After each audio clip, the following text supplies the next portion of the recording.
father, you know, he was doing he was doing music. Well, unfortunately, some people may know this, but he's passed away in 2004. But he did music since he was a teenager, since he's a young fella, and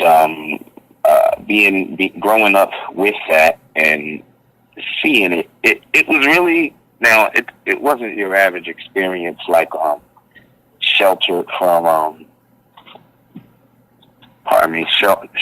sheltered from you know, the world, and like in Beverly Hills somewhere, and you know, we didn't grow up like that. We grew up in, you know, different places, mainly Philadelphia and Jersey, and moved around a lot. And so, but you know, like, just to give you paint the picture, it wasn't your average, like, you know, set, but there was at some point there was a lot of success, and the people who, you know, some people may consider like superstars, which they are in my eyes too. I didn't see them like that at first. Like, they grew up, you know, I grew up knowing people like Teddy Pendergrass's Uncle Teddy, and so, you know, and a lot of it's like that in Philly. Some of my peers, we like, you know, we all grew up as a family, and so it was wild. It was wild and crazy though. We got, you know, there's stories, oof, but yeah, I mean, growing up, being around those guys, you definitely were gonna have a heck of a time. Yes, I can imagine. Now, did that inspire you as a young child to want to pursue music, growing up?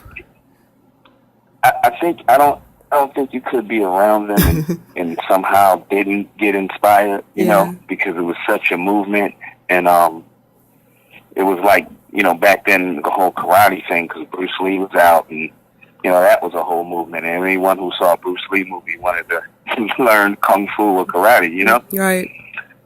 Mostly, you know. But, you know, that's kind of what it was for a lot of people around it. And, you know, we were no different growing up. We, you know, plus our mother, actually, and my father, my mother, Anita Whitehead, whose maiden name is Mosley, Anita Yvonne Mosley Whitehead. Our mother was a trained coloratura soprano opera singer, so she and my father met early at the Uptown Theater, and she was just you know, 15, 16 years old, you know what I mean? So they were always kind of like, you know, had that bond. So we always had Mom there kind of teaching us how to sing and teaching us music, and my father he played with us, like, he played piano with us, and kind of more or less showed us that one thing I learned from my father is that it could be done. Like, it was real, you know?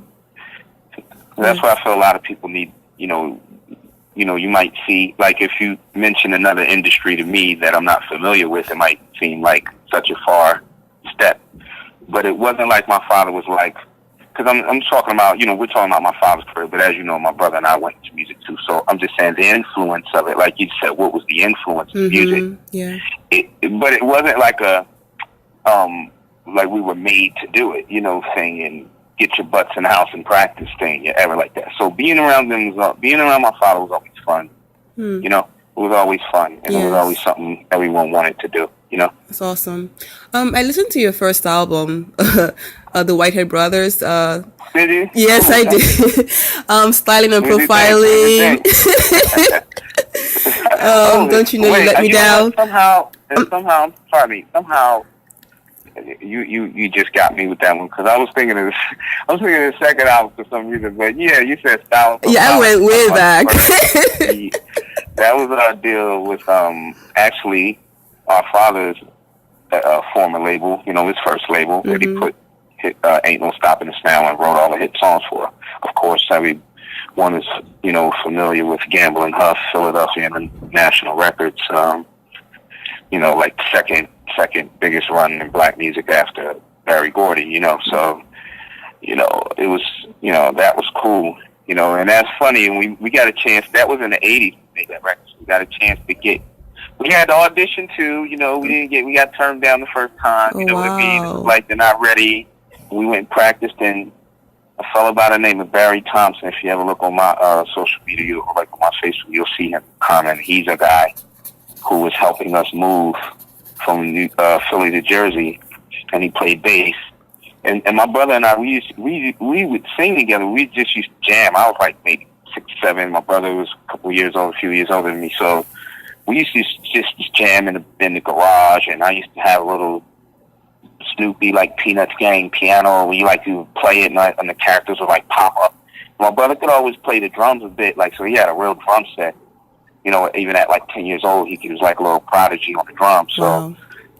you know, he saw us, and he saw us like jamming this fella Barry, and he said, "I have some songs that I want you guys to learn," and they were like really positive songs. Like one of them was like called "The Cost of Living." It was about inflation. I'm talking fast so I can kind of get through a few things. Right. But one of them was like the cost of living, and one was called Life is a Stepping Stone.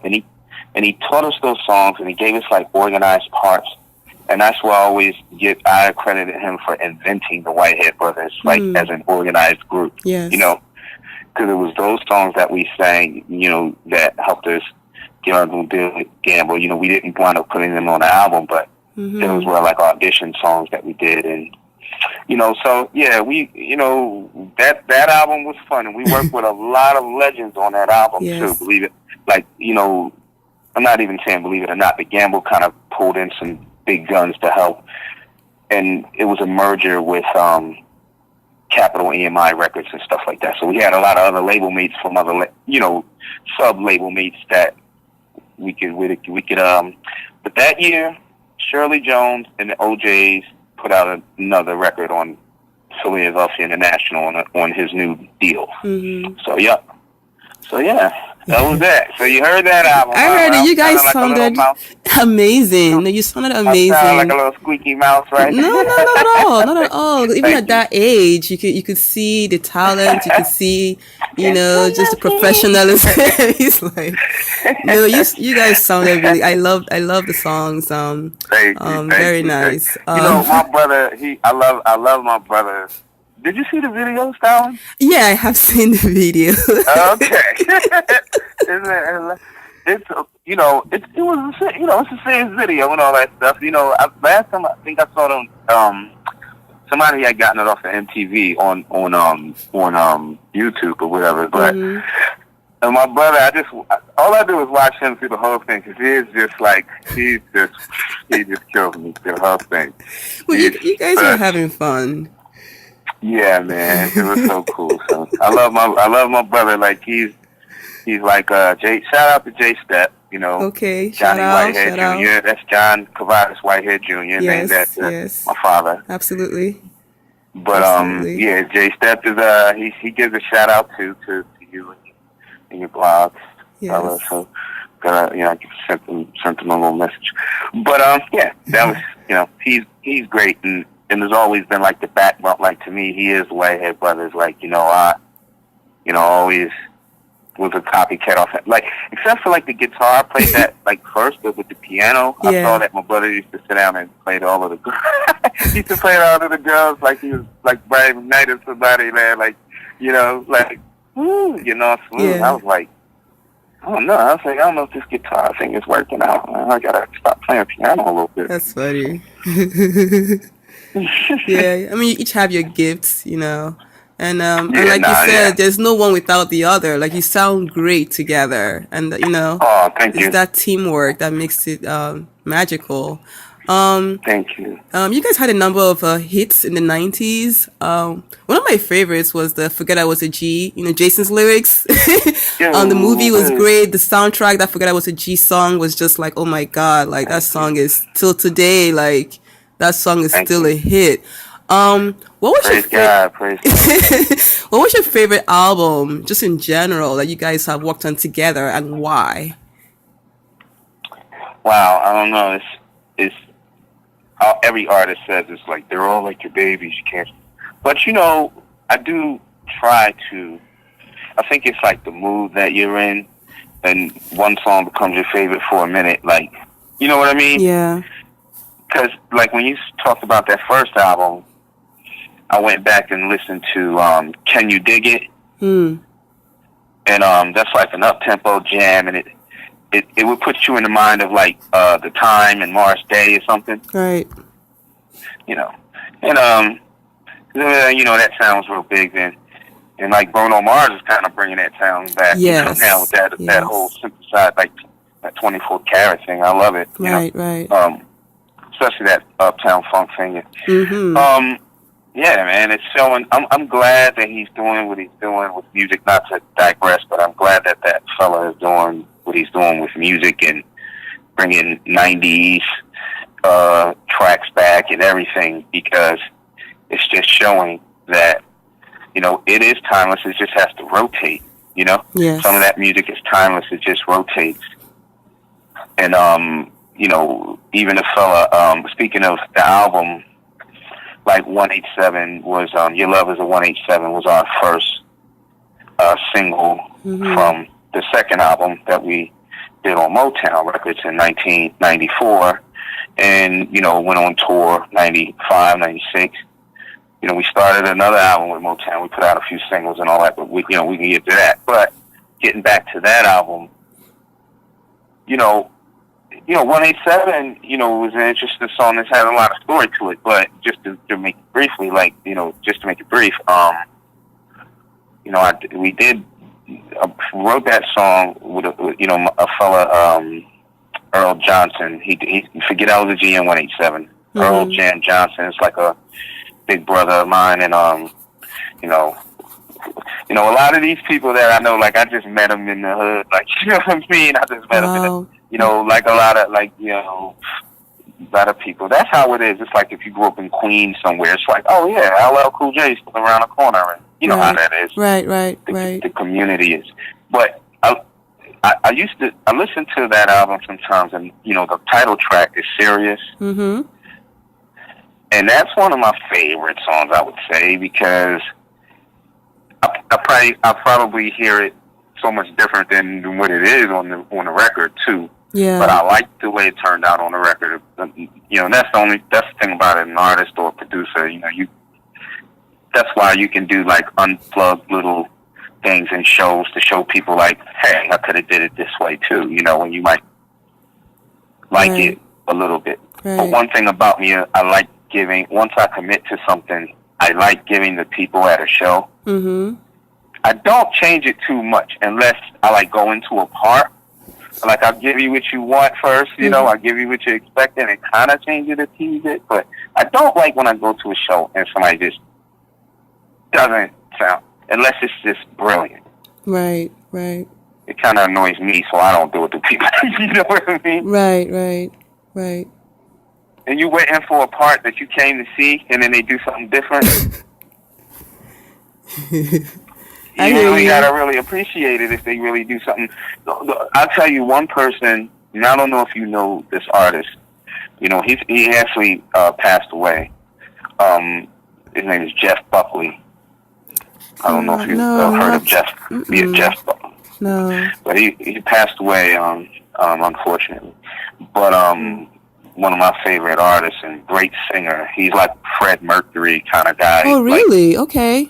Wow. From Queen, yeah. He can sing that good. And if some of you said that to somebody, they would. That's just like comparing someone to Stevie Wonder or Donny Hathaway and that world and the rock world. Wow, yeah. Because he was so young, he didn't have the history of it. But someone would say, I could see that. You know what I mean? Right. Because he really had some chops on him, but he was a great songwriter.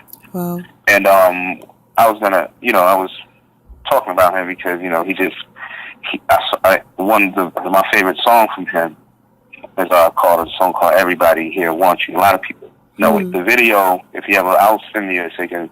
He's not in a video because he passed away. It's like it's in somewhere in Asia somewhere, and that's what it looks like. But I was talking about him because he did that song live, and he didn't care about the record. You know what I mean? Yeah. But that was like Jimi Hendrix doing it, like, or something. He just did it like where, to me, I felt like I was getting a treat. I didn't feel like I was getting gypped. You know what I mean? Yeah. The more he did something different, the more I was like, whoa! You know what I mean? Right. Crazy. But then there's some people I felt like, you know, you can kind of screw it up a little bit. But art is art. Anyway. Yeah. Wow. Yeah, but that's important though. Just feeling like you listen to an artist that is really doing it from the soul and doing it with with realness. Because I feel like music today has. I mean, you have a lot of good artists right now, but you have people who are also compromising a lot and not bringing that authentic experience to the table.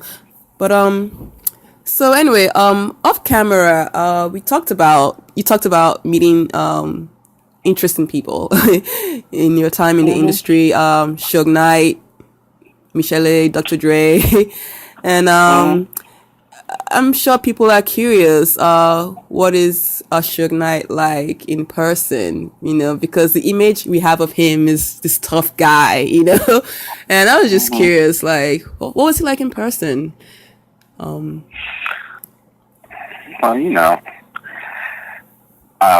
first of all, off the record, I'm not a lifelong friend of Suge, but I did spend, through different circumstances, which maybe on part 2 we'll get more, you know what I mean? Sure. But I can say, Okay. and I did tell you I would open up about that a little bit, but. And right now, God bless any man in the circumstances that he's in, and God bless the people, God bless the families of the people that, were victims of the incident. I don't know whether it was, whether it was justified or not, but they still were all victims, and as far as, someone being I think having a reputation, you can't unjustly, lock a person up or put them in a hole or give them unfair, inhumane treatment because of their reputation. You have to do that for something. Now, murder is a serious thing, but there are a lot of different things to that situation that he's in. So I hope that the facts are looked at and I would wish anybody a fair shake, Sure. So, but as far as, I was introduced to Suge by another person in the music business that I just basically, you could consider us growing up with from teenagers, and a very known person, but we'll maybe get to that too later. But I was introduced by him, and they just introduced me and stepped aside, and it was just he and I, not anyone between us, no whole crew of people. He asked me to come out, sent me a ticket in a couple of days, and I was there. I was a guest of his through Thanksgiving, Christmas, New Year's, and a few months maybe after that. So we did music. We hung out a little bit. We didn't do too much BSing and hang. We didn't. It's a lot to it where I went out there by myself, and he didn't really know me from a can of paint. He just knew who I was introduced by, and they kind of didn't really usher in any, this is how you're supposed to treat each other thing, Right. It was more or less like, hey, you're talented. It was on that strength, definitely on that strength of the talent, but sure. Once I got out there, it was more of a, how are we rolling every day? And he kept me right close to him. He, not saying that some people would say, well, that was dangerous, because a lot of people feel that he's a dangerous person. Things happen when he's around, and things happen to people. But to me, he was nothing but, that's up to me. I put that in the hands of God. I didn't go out there with, anyone. Right. I went out there alone. So that, so when people ask me, weren't you afraid and all that, I'm like, my actions didn't show that I was. I don't talk, and say, hey, I'm scared, I'm not scared. I just do things, and you don't have to ask me questions if you look at my actions, Right. A person that's afraid wouldn't go out there by themselves. Right. You know what I mean? I understand. Because you know what you're going to be around. And when I say that, there's gangs in LA, Honestly. Yes. And there's gangs in the music business. Absolutely. So you got to know what you're going around and what you're doing and how you open your mouth and who you bring around with you. And you bring your man with you, he might be the one to make something happen to you. Right. Right? Right. Mm-hmm. So if I go alone, who am I responsible for now? Right. I'm responsible for me. So That's right. that's how I live. And it wasn't the fact that I couldn't say, no, sir, I don't want to come meet you because I don't want to be around any type of anything. Mm-hmm. You know, because the average person I know would just play it safe. Yeah. You know? Right. And say, it's not like you want to, man, there's a lot of average people that do business with people who have reputations such as, the likings of a shit. And he's not the only person in the business. As a matter of fact, once people start trying to demystify you and, bomb on you, as they say, and take little shots at you, and, oh, you got knocked out, and this and that, people try to break you down where it's like you're not the person you used to be, your money goes down, and, people try to step on you when you're down, when they wouldn't do it when you were at your zenith, Right, right. And I don't really respect that either because I only feel about people. There's a lot of people in this business that I could hold a grudge against about little stuff, but when it definitely comes to someone else, unless it's just something just unthinkable and unspeakable that you've done to someone I'm really close to and I can prove it, I'm not gonna not like you because someone else doesn't like you. You know what I mean? Right, right. Like you just said, like Dr. Dre and I, friends. We're not like, hang out every day and play tennis and all that, but we've been in each other's company and we have respect for each other. When I met him, he already knew who I was. I heard stories about him. Plus when I did 187, I used a sample, so I had to put, Andre Young, Calvin Brodus, you know what I mean, mm-hmm. on it when I used the sample on there. So he kind of knew who I was from that, and then we met, and someone said, Dre wants to meet you. I went to his little compound studio thing, and he, very respectable person. What he said when he got up, I'll say for I say for the paperback, but right. very respectable exchanges. Saw him a couple, other occasions or whatever. But certain people, there are a lot of people that are cool with each other, but that doesn't mean that you're always going to hang around people, see them every day, pick up the phone, they're going to pick up the phone for you, Right. Like, it's just something, and, I've had a lot of great times with a lot of people that are really well-known, very wealthy, very everything, and it's just nothing. It's just regular people to me, Right. And they're regular people to a lot of regular people, too. A lot of people don't always, subscribe to that. But one thing that it is, I think that people like that get a bad rap. Mm-hmm. And some people are very nice, and some people already prejudge them because, you think you're hot because you're rich and all that, and, they come at you a little crazy from the beginning. Mm.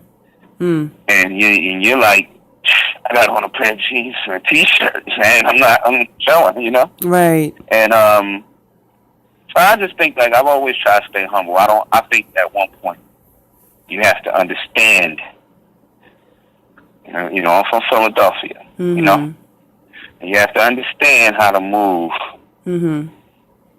when you're doing certain things. When I was making my little record at 21 years old and wanting to buy a little car, you know what I mean? Right. And I'm not into ooh, I gotta dress nice. I wear what I want to wear. I wear the most rugged thing ever. Or I'll wear something. I just do what I want every day. But I'm not gonna say I'm a bad dresser. Okay. Right. So you will attract attention if you naturally just know how to dress. Right. So and it doesn't matter about how you look. You can just dress nice and people will just see on you, And when you get that and you're driving around, you got something going, people start knowing your name, you're going to get little people in a city like Philadelphia. You're going to get people, coming at you a little bit, coming out the woodwork, jealous, this, that, say something, try to test you.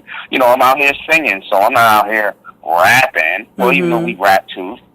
Well, I'm out here singing too, so it's like, oh, you know, the image of the singer is like, all you want to do is get money, get all the girls, and put a tongue ring in your tongue, and you know, take your shirt off, and that's not me at all, you know. So I'm out here like kind of already had an image on me until you get up close, and I'm not into proving to everybody that I'm not a certain way. I just say, hey, you know, I'm just expecting that you're going to be a regular human being and give me a chance. If we do have an encounter, just give me a chance to be me, and don't prejudge me like I'm not prejudging you. If I take time to say what's up to the average person that I don't know, because they might recognize me or something, then they should take time to, I mean, because they do, you know what I mean? Because they might, you know, they should take time to, you know, not go too far and be like, hey, the regular person needs not to. You know, I see some people that kind of like will stop us. They will stop us, well-known person, but they're not even humble about it either. They ain't like, stop, so what's up? You want to take a picture or what? You know what I mean? Yeah. I was like, but then there are some, it's just hard. It's hard. It's not an easy job, I guess, for either person. It's not easy getting to somebody you really like and not looking like you're, you know, everybody's kind of got to let their ego go. Right. You know what I mean? Right. And if you can't wait, you got to know. See, one thing about me, I remember when I last left England,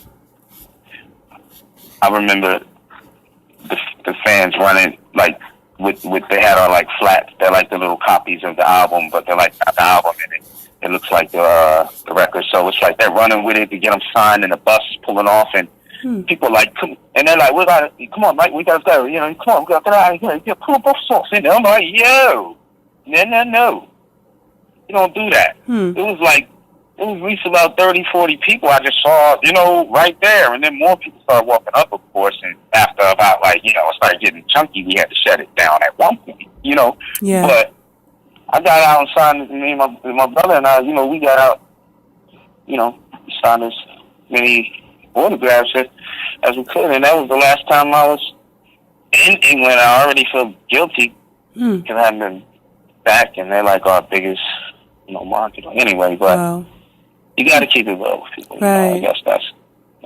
Absolutely. Yeah, I think one of the most down-to-earth people, I mean, appearance-wise anyway, I believe was Aaliyah. I mean, she exuded that down-to-earth, you know, vibe. Wow. You were friends with her. Is there anything about her that may surprise people that people don't really know about?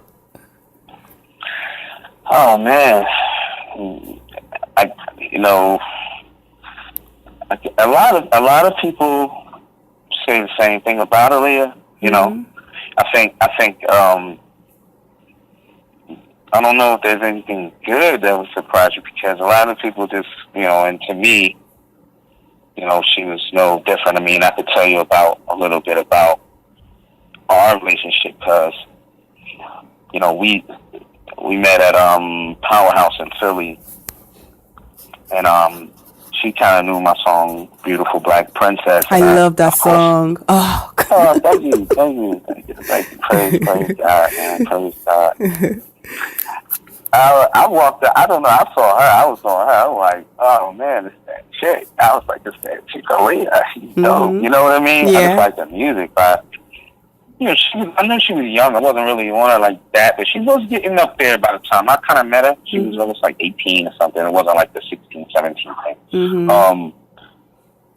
So she was like, I said, can I have an autograph? She was like, you don't want an autograph. I was like, yes, I do. She was like,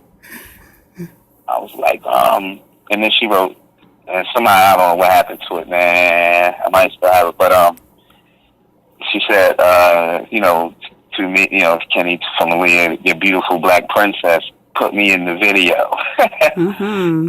That's what she wrote in there. I was like, oh, that was so sweet. So we stayed in touch, and like, you know, like I would like when I went to Detroit, I told her I was coming out to Detroit and all that. She was like, oh, for real? I was like, yo, I want you to come to the show. So, like, you know, set out the little VIP section, like her own little spot for her. Her father, she always go with her brother, Pop. You know what I mean? Mm-hmm.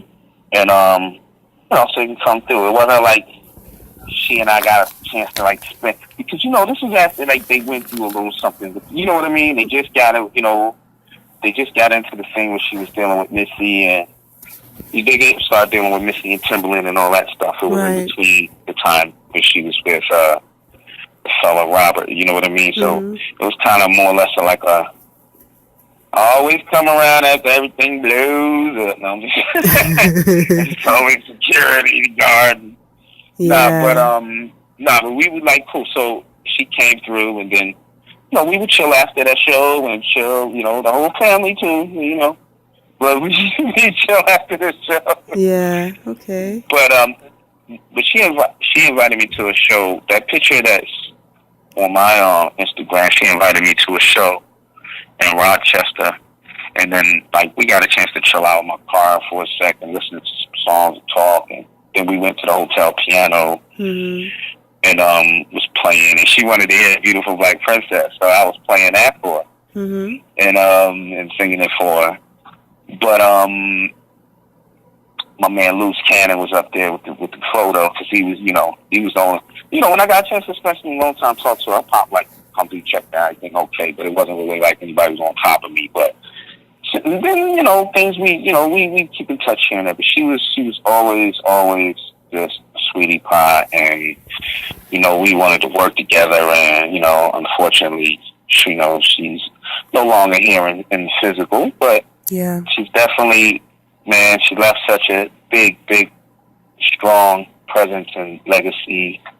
What a beautiful soul, what a beautiful person. And definitely a beautiful girl, looks wise, that always, you could talk about that last, because she was such an angel. But, and hey, look, no one's I don't know any bad things she's ever done. I know everyone's done something.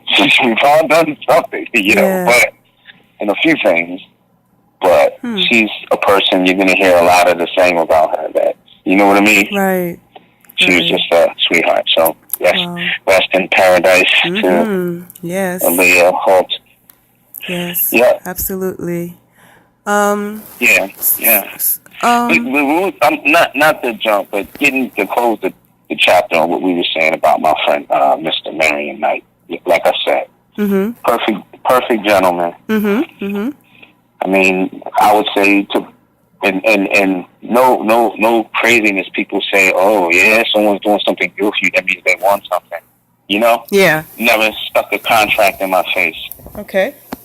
Never were acted threatening towards me. Never acted bullish. Never neglected me or with what I'm doing every day when it comes to eating, where I'm at, making sure I'm straight. Never. Out of all he was doing, never. Right. And then and a few other things, like I said, we'll even get to when I start writing some more things out. I'm not telling. See, one thing about me is I have a lot of things that I think share with people that, even someone's trying to get me in touch with his son. We were playing like phone tag, because they're like, that his son really needs to hear some of the things that you're saying, about his pops, Like, it's a friend of mine from England. So we we're playing phone tag a little bit, but I haven't spoken to him yet, June.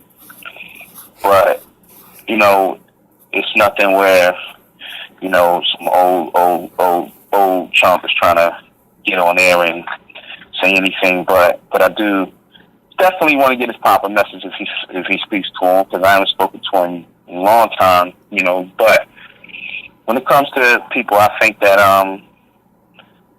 there's no way you can be. I don't think there's anybody in this music business that's ever had any major success. That people just a nice good group of people just don't hate. Right. I mean, there's people who talk trash about Puff. There's people who talk trash about Jack. There's people who talk trash about some of the people who were running my career. You know what I mean? Right. As CEOs and stuff. And sure, there's people who talk trash about me, and it's not like you know me to have millions of dollars attached to me from selling records. But one thing that people gotta understand is a lot of people do other things, you know? Mm-hmm. You know, there's a fella, Steve Stout. You heard of him? He's a manager, managed Nas, managed a lot of people. Mm-hmm. The list goes on, and he started doing endorsement deals for artists for 50 Cent's deal. I walked in the studio, he was doing a gum commercial with Neo, and you know what I mean? And mm-hmm.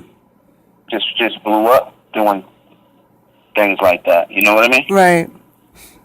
So people gotta keep their eyes open in the Shark Tank, you know, because it's money out there. Besides, you know, you can't sing and dance forever, or maybe you can if you get like a guy like Sammy Davis Jr. You can be 70 years old on the stage still singing, stuff, you know. Yeah, but you know how to do it. It's kind of rare. I hear what you're saying. Yeah, you have to have multiple, talents and multiple avenues, and just be open-minded. Who are you listening to right now musically? Who is inspiring you? Who is moving you right now musically?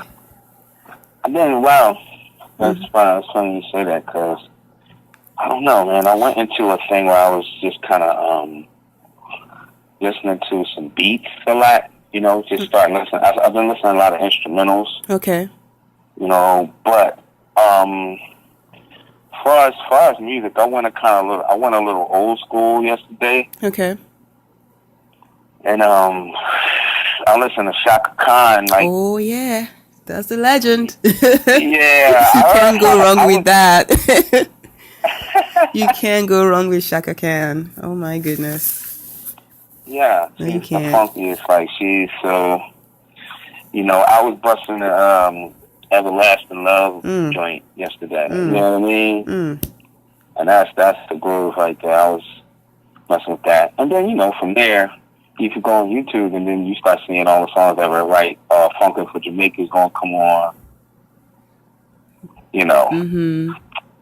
And Funkin' for Jamaica, she's so dope. I like funky singers like that. Okay. Jaw Brown Peoples that don't stop the music. You know what I mean? Mm-hmm. Mm-hmm. She's just dope. I love her voice. You see, all these singers I mentioned kind of have something in common too. They're all like funky soul sister. Right. Yeah. You know what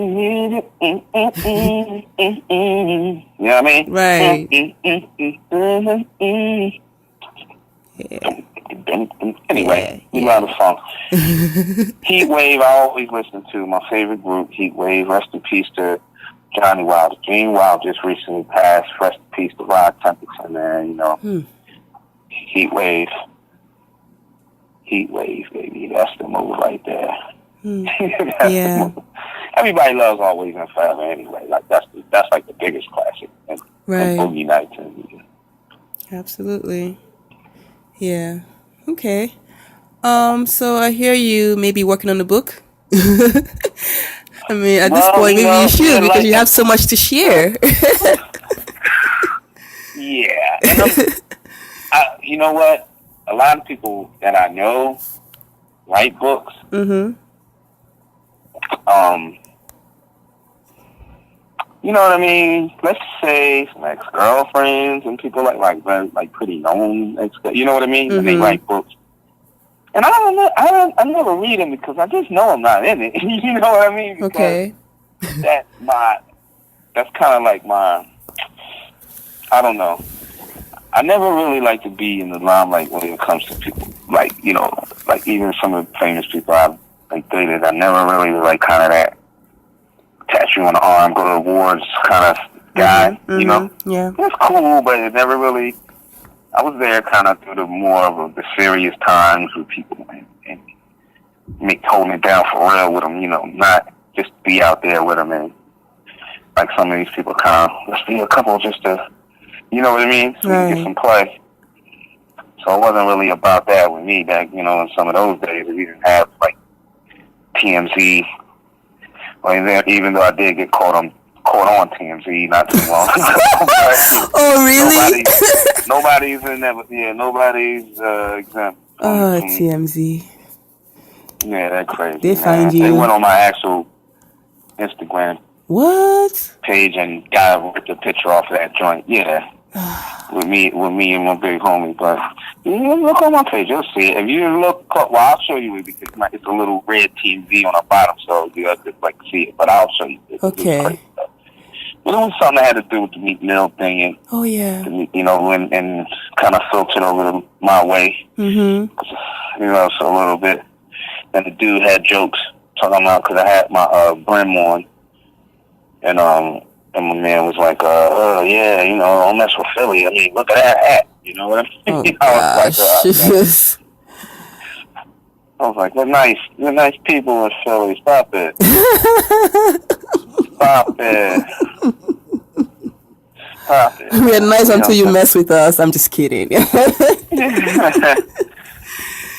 That's funny. So you know, I'm you know, me myself. I always moved around a lot. Like even though I did a lot of important things in Philly, like went from teenager to man, worked there, served the community as a barber, every you know, I lived a lot of regular life too. You know. Yes.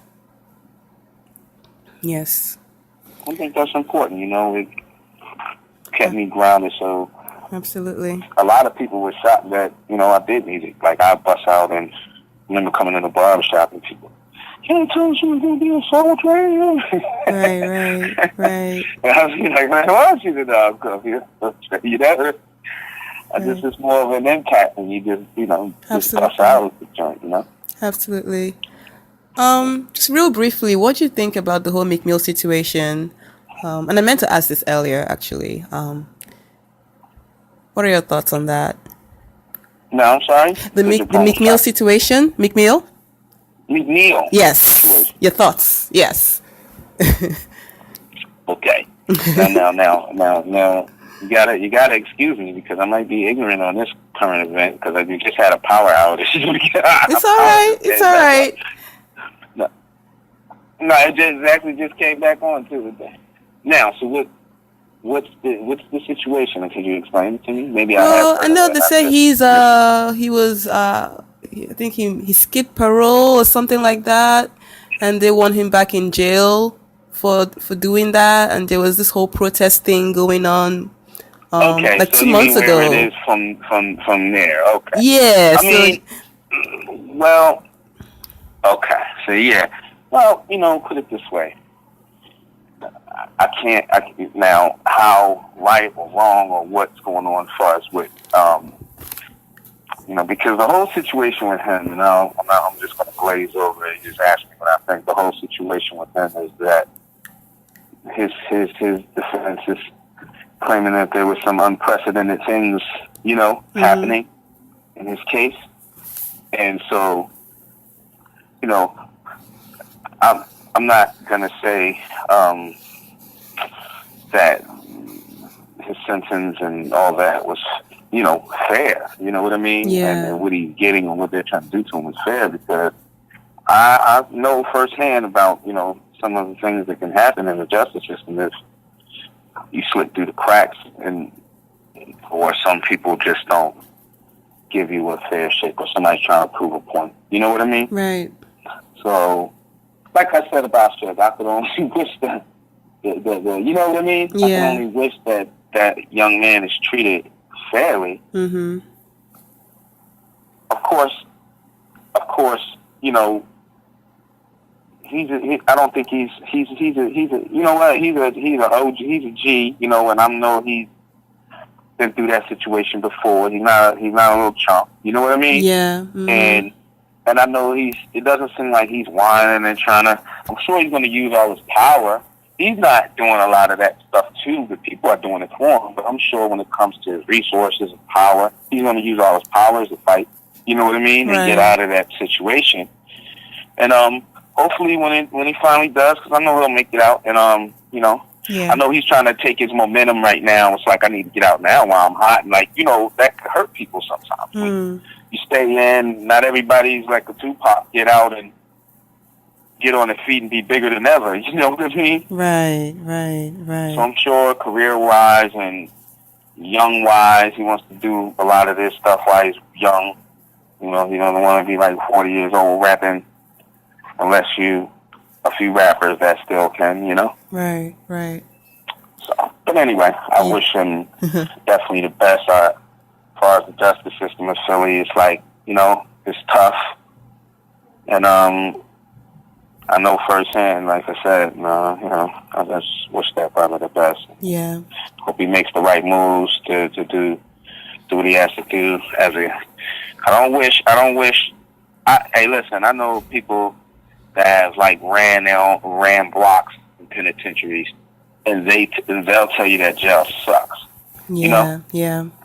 And they ain't a man up in that joint. Mm-hmm. People ain't never getting out, and they cool. They institutionalized. They're you know, it's people that just right at home now. You know what I mean? Yes. They make the rules, everything, and they'll tell you, don't come to prison. You know what I'm saying? Don't come to prison. It sucks. Yeah.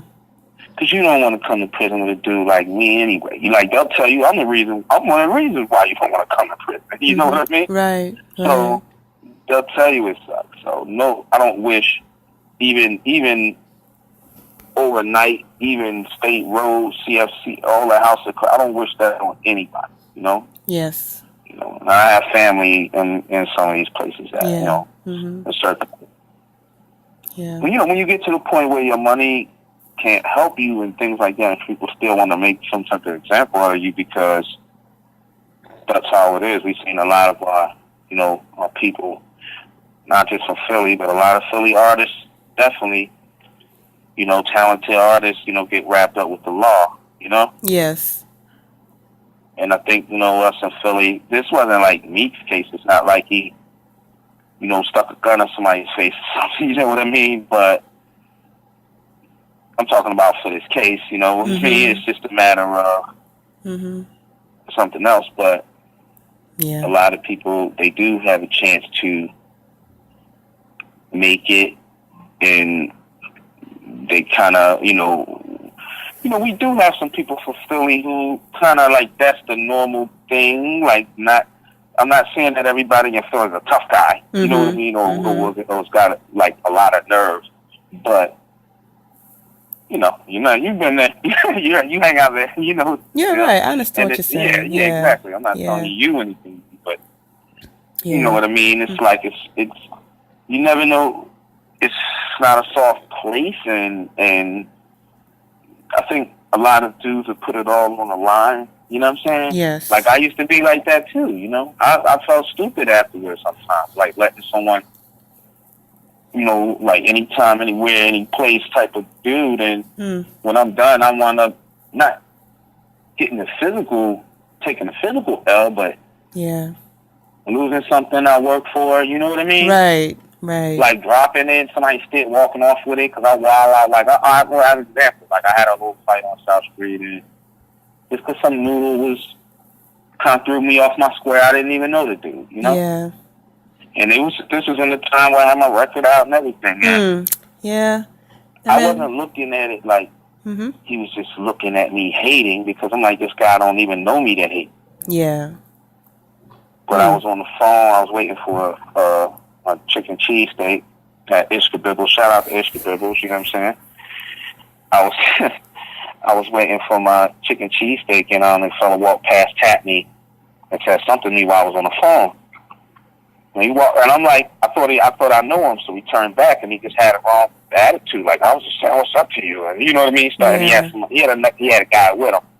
I was talking to somebody, but I didn't have anybody with me. But this dude from New York we were talking. So I think, you know, I hung up the phone. I was talking to some famous rapper on the phone. I'll keep his name very quiet, but okay, I understand. Yeah, that dude. But, that dude. You know, so I hung up the phone, and the dude was kind of getting closer to me. So I was just like, you know, after this, now I was gonna lose my cool, go to the car, because I felt like you got somebody with you. This dude, he came out like, oh, what's up, and got in between us, the guy I was kind of with, and I'm like, yo, you don't do that. Like, you gonna get in between two guys, you know? See, you gotta know these rules out here. You know what I mean?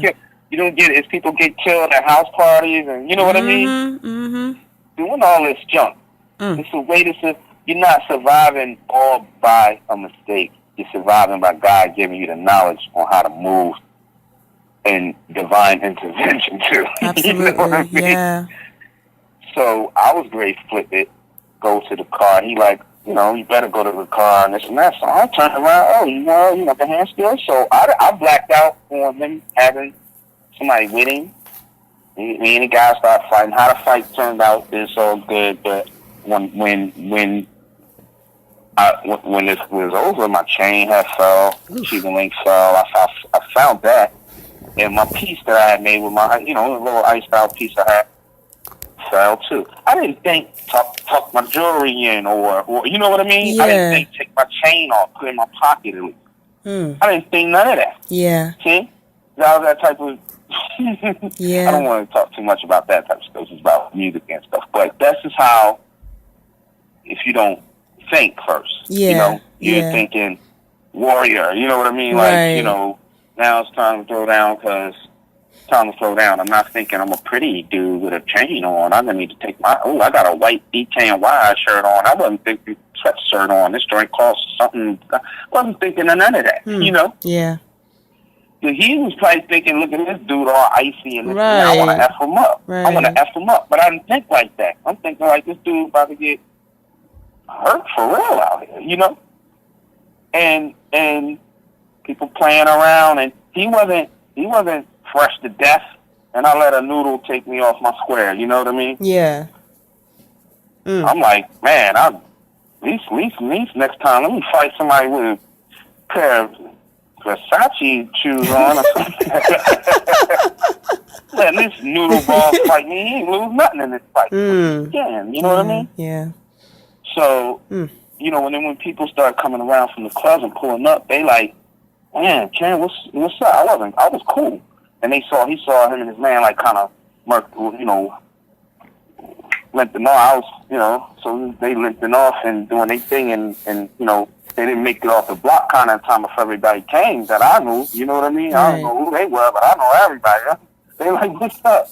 I'm like, nah, man, that was a little fair one. I'm good, man. I'm like, I let him go, man. I'm like, you know what I mean? Yeah. I'm like, I could have done more damage to him if I wanted to, but I'm like, let him go, because it's not all about that. Right. See, people too much into the overkill, you know? Mm-hmm. You ain't gonna bust a cap, you know what I'm saying? It's like, we gotta, like, that's not what it's about. But on the same token, when you're out there and you're doing these things that people know you for, you know, I know a young rapper just the other day, he's getting known, and somebody said his name, and, you know, something happened, and they rolled on. There was a lot of them, and they rolled on he and his man, you know what I mean? Yeah. They jumped him, and he's okay, and my man doesn't even really rap, really. Actually, he sings, you know what I mean? And they like, you ain't about that life, you know what I mean? It's like, dude, just because you do the music, that don't mean you gotta be some tough guy. You know what I mean? Yeah. Like, the young people are associating these beats and everything where you gotta have a crazy crew, y'all gotta be savage and all that, and get money, and just have fun, man. Y'all young, have fun, you know? Right. And having fun don't mean like doing crazy adult stuff and drugs and getting little chicks pregnant. And I mean, people like, you did it when you were young. Hey, I took it slow too, you know? I did do what I did, but I did take it slow too. And I, you know, gotta take it slow. Right. Well, yeah, those sound like final words to me. Final words to your fans. Yeah. No, not to you, but, you know, I'm just saying for, not even for fans, these young musicians and these young people coming up, right? Absolutely. Or young people coming up, period, which I feel like is all attached to the music, and that's why I'm speaking about some of these incidents, because, you know, I felt like, you know, when I was out there, it was, I know how it is, but for the average kid, they kind of feeling that superstar pressure these days. Yeah. Like, when we were growing up, it was cool. You had to be fly, get your little beeper, get you some jeans, and look clean. Like, everybody has the pressure on them to have a Gucci belt, or to have a Hermes belt, or, you know what I mean, have a Hermes belt, or have a, you know what I mean? Yeah. A Ferragamo joint or something, or get the new J's. And I never had a pair of Jordans in my life. I could afford it plenty of times, but I never, not because I just never had. I like some of them. Mm-hmm. I just never had a pair of Jordans before. Yes. You know? Right. It's a different time. It's definitely a different time. It's almost like even more complicated now, and everything is just so fast, and everything is just so intense, and with social media, Instagram, like it's just like you always have to be on top, and it's a lot of pressure for young people. They have more pressure now, I believe, than back in the 90s and even the 80s and the 70s. Yeah, but that mentoring is very important. Like you say, we need the mentoring. The young people need the mentoring, especially the up and coming musicians and artists. They need the mentoring. They need the guidance. They need to understand that they don't have to be, you don't have to be aggressive or violent to do hip hop. You can be chilled. You can be about peace and love and rap. So it's a very good message that you're putting out there, and that's something that needs to be resounded over and over again for the youth, because we're losing a lot of talent in the streets. A lot of talented people are being are leaving too soon, leaving this earth too soon because of unnecessary beef. It's unfortunate, and that needs to change. But that's all I had for you today, basically. Yeah, I was gonna say shout out to the youngster, LGP Qua. Mm-hmm. He's out here making an impact. Doing a lot of those positive raps. That I think he has a mixtape. I think the voice of the youth. I don't know him personally. I know a few people who kind of associate with him, but I do want to give him a shout because he's like looks about 17, 18 years old. Maybe I don't know if he's older, but. He's out here, and he actually spoke on the Meek Mill situation first, mm-hmm. and that was his first viral rap, and he's keeping it going with just telling it how it is. But thank you. Like I said, thank you for supporting our music, and thank you for this time. And anytime you wanna kick it, I mean, we might have to have a little street soldiers joint, like you know what I mean. I have someone that very, very close to me. She was actually a recording artist, and she was, we were speaking about, she actually wrote a comment that had a lot to do with Africa, and I know we were speaking upon Africa, so when we offline out, I'm going to share that with you. Maybe you can speak to her. She's a very interesting person. She's a minister, a counselor, a lot of things, so she's an activist and everything. Sounds great. I love that. What's her name again? She's a very interesting person. Oh, do you mind sharing her name on air or no? No, not yet. But I'll check with her. Sounds good. That sounds great. But I'll definitely share with you, offline what that was. But it's so funny because we were talking about that as soon as when we kicked off. I saw her comment about that. Okay, so like I said, thanks for everything and thank you and all so the much. support. Thank you. Good luck in the future with your show, and Thank you. I appreciate that. Pleasure is mine. All right. Take care. All right. All right. No doubt.